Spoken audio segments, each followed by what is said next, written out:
After 19 years of sacrifice, Eleanor believed that loyalty was a currency that never expired, until the day she discovered what the rusty key actually opened. She wasn't just left with nothing. She was erased. While others walked away with bank accounts and property titles, Eleanor received one torn slip of paper and a small, cold, rust-eaten key that nobody bothered to explain. They thought it was worthless. They were wrong. If you've ever been overlooked by the very people you gave everything to, this story is for you. Welcome. If you're new here, subscribe and join our family.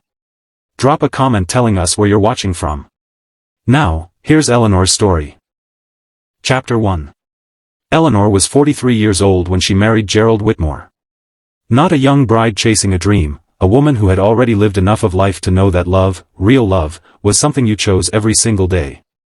And she chose it. 19 years of choosing it. She cooked. She cleaned. She learned the names of Gerald's business partners, remembered their wives' birthdays, kept the house running like a quiet engine nobody noticed until it stopped.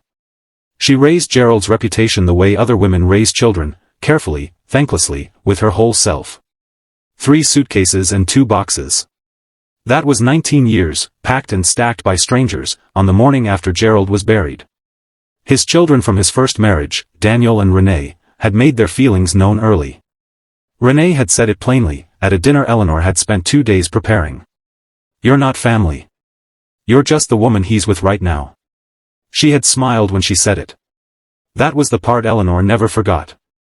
Gerald had a locked study. He kept his finances separate. There were absences, sometimes, days he'd return from without full explanation. Eleanor noticed. Eleanor always noticed. But she trusted him anyway. Because that was who she was. Because 19 years of mornings and meals and quiet faithfulness had to mean something. Because love, she believed, was a currency that never expired. Then Gerald's heart gave out on a Tuesday afternoon in March. And 3 days later, Eleanor sat in a lawyer's office, dressed in black, hands folded, waiting to learn what 19 years had actually been worth. Chapter 2. The funeral was held on a gray Friday morning, and Eleanor was seated in the second row. Not the first. The second. Daniel had arranged the seating. Nobody asked her opinion. From behind her, she could hear Renee greeting guests at the door. "Thank you so much for coming, it means everything to the family." The family. Said with the ease of someone who had been rehearsing it for years. Eleanor sat with her hands in her lap and her eyes on the casket. It was during the reception that she heard it. She was standing near the kitchen doorway, unseen, holding a cup of tea she hadn't touched. Daniel's voice carried from the adjacent room, low, unhurried, unbothered. "She was never really part of this. She knows that." A pause. Then quiet laughter. Eleanor didn't move. She had spent 19 years learning to absorb things silently, absorbing the locked door, the separate accounts, the dinner where Renee had smiled and called her nothing. One more thing to absorb. She set down the tea. She straightened her dress. She walked back into the room. Nobody noticed she had ever left. 3 days later, as she dressed for the will reading, Eleanor told herself what she had always told herself. That Gerald was a fair man. That 19 years meant something. That surely, he had protected her. She believed it right up until the moment the lawyer began to read. Chapter 3. Eleanor arrived 7 minutes early. She had pressed her black dress a second time that morning. Had written nothing down, brought no lawyer of her own, carried no list of questions. She didn't need any of that. She had 19 years. That was enough. The office smelled of old wood and printer ink. Daniel and Renee were already seated when she entered. Neither stood. Neither smiled. Renee's handbag sat on the chair beside her, placed there first, before Eleanor arrived. Eleanor took the remaining chair. Folded her hands. Waited. The attorney, a gray-haired man named Mr. Castle, opened the file without looking up. When he finally did look up, briefly, just once, something in his expression shifted. Not pity exactly. Something closer to reluctance. The look of a man who had read many wills, but not always with comfort. He began. The lake house, to Daniel. The investment accounts, to Daniel and Renee, equally divided. The savings. The vehicle. The antique collection Gerald had spent a decade assembling. Gone. Gone. Gone. All of it distributed in careful legal language, item by item, while Eleanor sat completely still. Then Mr. Castle paused. He cleared his throat once. To Eleanor Whitmore, he read, and his voice dropped almost imperceptibly, in recognition of her companionship and domestic services during the duration of the marriage. Companionship. Domestic services. 19 years. Reduced to 2 words that sounded like a job description for a stranger. Across the table, Daniel and Renee exchanged a single glance. No smiles. They didn't need to smile. The moment was already theirs. Mr. Castle slid a small envelope across the table. Inside, a torn slip of paper. An address she had never seen. A town she had never heard of. And a key. Small. Old. Rust-eaten along every edge, as though it had been waiting somewhere damp and forgotten for a very long time. Eleanor picked it up. Closed her fingers around it. She stood. She thanked Mr. Castle quietly. She walked to the door. She didn't cry. She didn't speak. She simply left, carrying nothing from 19 years of marriage except a cold piece of rusted metal and an address in her pocket that meant absolutely nothing to her. Not yet. Chapter 4. The house that Eleanor had kept for 19 years stopped being hers within 48 hours of the will reading. The first incident was small. Deliberate. Daniel arrived on a Wednesday morning with a woman from an estate agency and walked her through every room while Eleanor was still in the kitchen finishing her coffee. They discussed wall colors. Load-bearing walls. What the master bedroom might fetch as a short-term rental. Eleanor stood at the sink, cup in hand, while they moved around her like she was part of the fixtures. The second incident happened 4 days later. Eleanor came downstairs to find Renee going through the kitchen cabinets, her cabinets, the ones she had organized and reorganized across 19 winters, pulling items out, placing them in boxes without asking, without pausing, without once acknowledging Eleanor standing in the doorway. Most of this is from the original house, Renee said, to no one in particular. Before her. The third incident she heard through the wall. Daniel and Renee, in the sitting room, voices carrying easily. Someone had apparently looked into the address on the torn slip of paper. Some forgotten plot in the middle of nowhere, Daniel said. Then a short laugh. And that key, God. What does it even open? A garden shed? More laughter. He probably felt guilty and threw her a bone. Eleanor sat on the edge of the bed she would sleep in one final time and held the rusty key in the dark. She packed 19 years into 4 boxes. Not 3 suitcases this time. 4 boxes. The photographs she chose carefully. The rest she left. Some things, she decided, she no longer wanted to carry. On the final morning, Renee was in the hallway when Eleanor brought the last box to the door. Their eyes met briefly. Eleanor said, quietly, without heat, "I hope it makes you happy." Then she walked to her car, started the engine, and drove toward an address she had never heard of, carrying a rusty key, 4 boxes, and absolutely nothing left to lose. A collapsed fence. A weed-choked lot that confirmed everything Daniel had laughed about through the wall. She had not prepared herself for Millhaven. The town was small and unhurried, a single main road, a post office, a bakery with a handwritten sign in the window. But as Eleanor's car moved slowly down the main street, an older man outside the hardware store stopped what he was doing and watched her pass. A woman hanging laundry paused mid-reach. Not with suspicion. With something closer to recognition. As if they had been expecting her. The property sat at the end of a narrow lane, behind a iron gate wound with ivy. Eleanor stepped out of the car and stood completely still. It was not a ruin. It was not a shed. It was a stone cottage, old and quietly magnificent, wrapped in climbing roses gone wild with neglect. Ancient oak trees lined the path. A garden that had once been deeply and carefully loved lay sleeping underneath years of overgrowth, waiting. She was still standing at the gate when she heard footsteps on the gravel behind her. An elderly woman. Calm eyes. Unhurried. "You must be Eleanor," she said, as though no introduction was necessary. "He came here every month. 4 years.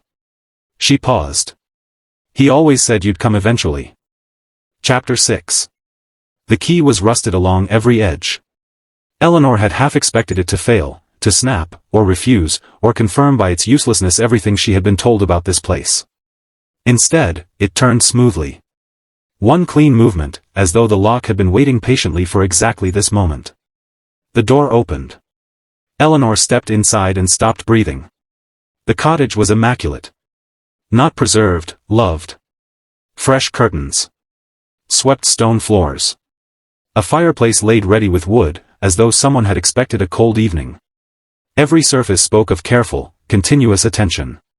And on the walls, Eleanor. Everywhere. Across every room she moved through, her own face looked back at her. Photographs. Dozens of them. Eleanor laughing in the kitchen on a Sunday morning, unaware. Eleanor reading in the garden, head tilted, lost in a page. Eleanor at the window during a rainstorm, watching the street below. 19 years of unguarded moments. Every one of them framed. He had been watching her the way you watch something you are afraid to lose. The elderly woman, Dorothy, she had offered her name quietly at the gate, moved gently through the rooms ahead of her. Eleanor followed without speaking. There were no words available to her. Not yet. At the back of the cottage, behind a narrow door half hidden by a bookcase, was a small study. Orderly. Deliberate. A desk positioned beneath a single window overlooking the wild garden. On the desk, one envelope. Her name on the front. Gerald's handwriting, unhurried, careful, unmistakably his. Eleanor sat down slowly. Pressed both palms flat against the desk. And for the first time since the Tuesday afternoon in March when everything ended, she wept. Chapter 7. My Eleanor. If you are reading this, you found the key.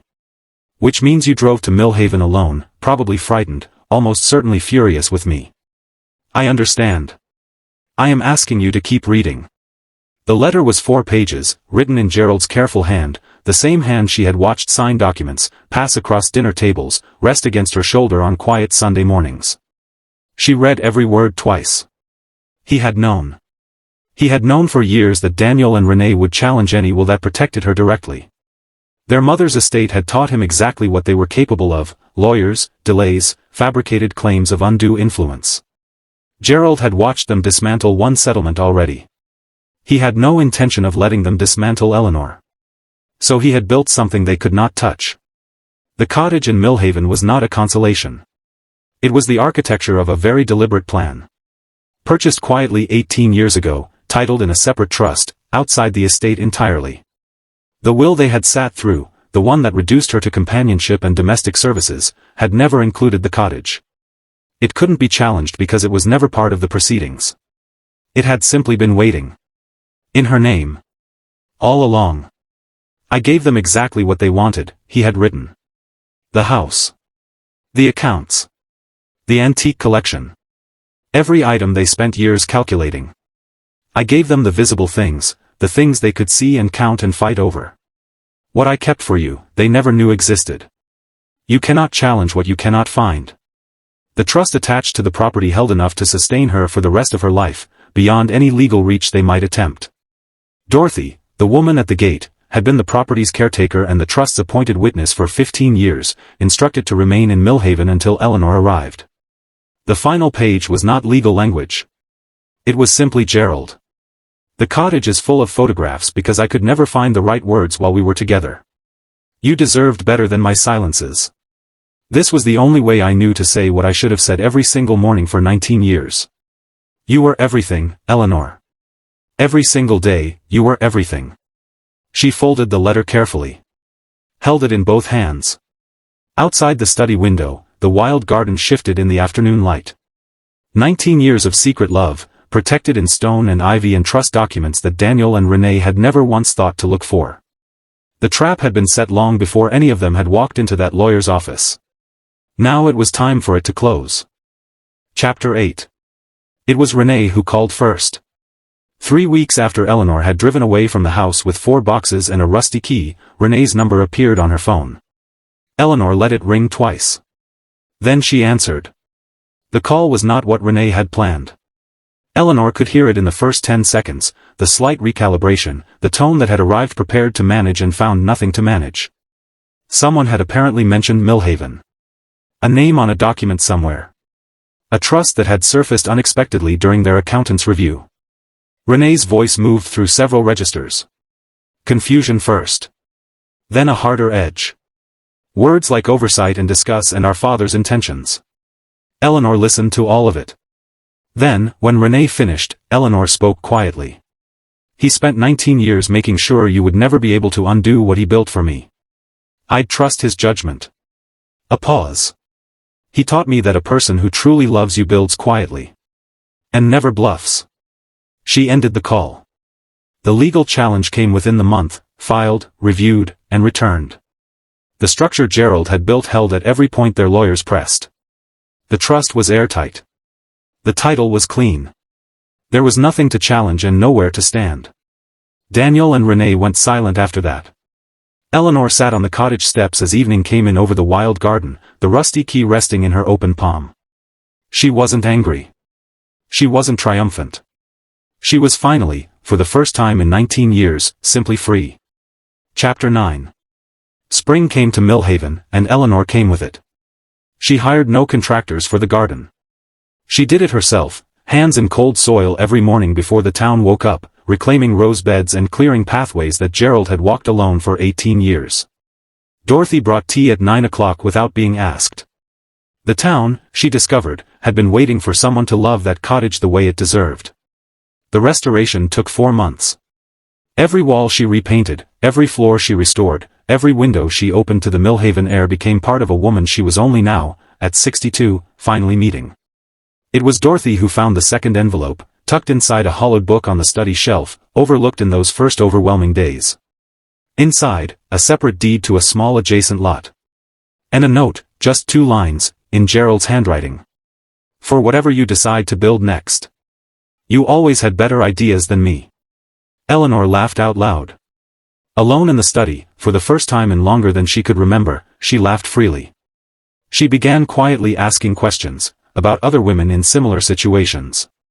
Women who had been handed nothing and told to disappear. She had a property now. Space. Resources. And a very clear memory of what it felt like to have nowhere to go. She was 62 years old. She was just getting started. Chapter 10. Eleanor's story is finished. But perhaps yours is just beginning. Have you ever carried a story about yourself, that you were not enough, that your time had passed, that what was taken from you defined what remained, that turned out not to be true? Because here is what Millhaven proved. That loyalty, given fully and honestly, does not disappear simply because someone fails to acknowledge it. That the people who underestimate you are rarely paying close enough attention. That sometimes the greatest gifts arrive disguised as the smallest, coldest, most apparently worthless things. The rusty key was never really about the lock. It was about whether Eleanor was willing to turn it. She was. If this story moved you, subscribe, and leave one word in the comments describing the moment you almost gave up but didn't. Share this with someone who needs to remember that their story isn't over. It never was.